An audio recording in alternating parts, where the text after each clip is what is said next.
And I think the only reason I was invited was probably because of my student, not me. So it probably would have been much better for you to have my student here. One of my juniors loved it so much that she kind of just kept digging into it. And she loved the report and everything it was telling her. So I just kept using her. And I kept saying, you know, when I do this in front of the class, because it was my first time, and I didn't know a whole lot, and I didn't have a lot of time to be digging in and looking at the report, but she loved it. So she's digging into the report, and she's telling the kids everything that she was learning about herself. So I think that's really what I think inspired all the other kids, was how excited one student got, and then when the other kids started getting into it, they started to get excited too. So I'll kind of just give you a little overview, because you might. So what I like about YouScience is it's not just an interest survey. Okay? The part that you're going to see in that packet that I handed you is it's a lot of brain quizzing. And the kids actually, I think, like that part. So it's not just about, oh, I like to do this. I like to build cabinets. I don't like to build cabinets. I mean, all those same questions that we've all seen that are so boring on interest surveys, this is different. So if you look at what are the activities, like there's time frame orientation. What I enjoyed about this was when the kids are doing it, they're typically like 10, 15-minute little activities that the kids do.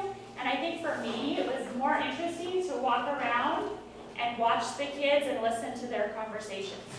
So I think that's something that is pretty unique. There's one about, on that first page, time frame orientation, and it says there's a picture of something, and you have to tell all the different things that you see in that picture. Which is really interesting to start to think about kids' minds and where they're at and what do they see.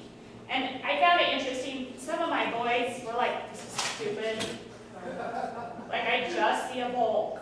Okay, I don't need to tell you 20 other things that I see. But that kind of tells you that they're very concrete. Okay? They may not want careers or things that are touchy-feely or abstract. So that's what I found interesting, was just watching them as they were doing it and the conversations that were going on. So I think that brain quizzing and finding their strengths, to me, is one of the best parts of YouScience. So it takes and tells them, in the report that it gives the students, it tells them what their strengths are. And I think that's a huge part of it. And then it takes those strengths, takes their interest still, and then it gives them careers, of course.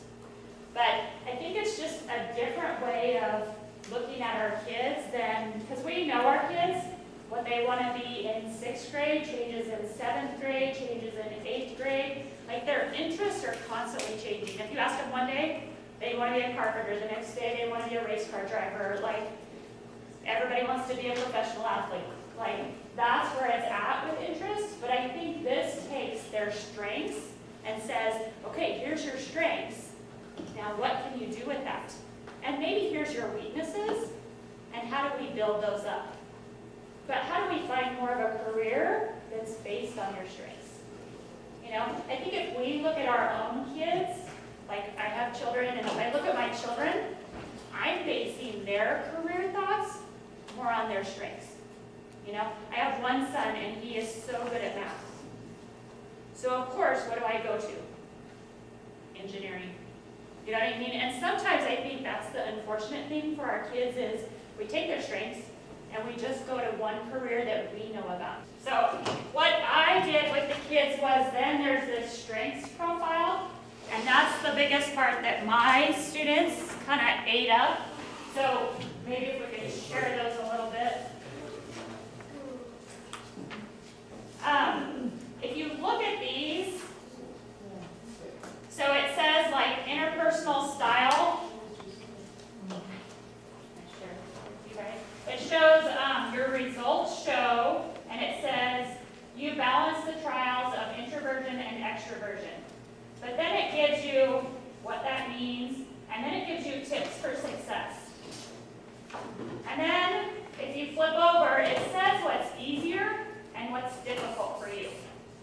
And this is where my started to really get in the tips for success, it says your energy comes from groups and solitude. Make sure your inner battery stays charged by making time for both. So that's where some of the students were reading about themselves and they're like, that's so me. And then when they started looking at what's easier and what's difficult, they really felt like it was matching who they are. And then it was teaching them how they can apply these things when they're in school. Because if you go to the back part, it says to them, how does this impact you on a work level, a social level,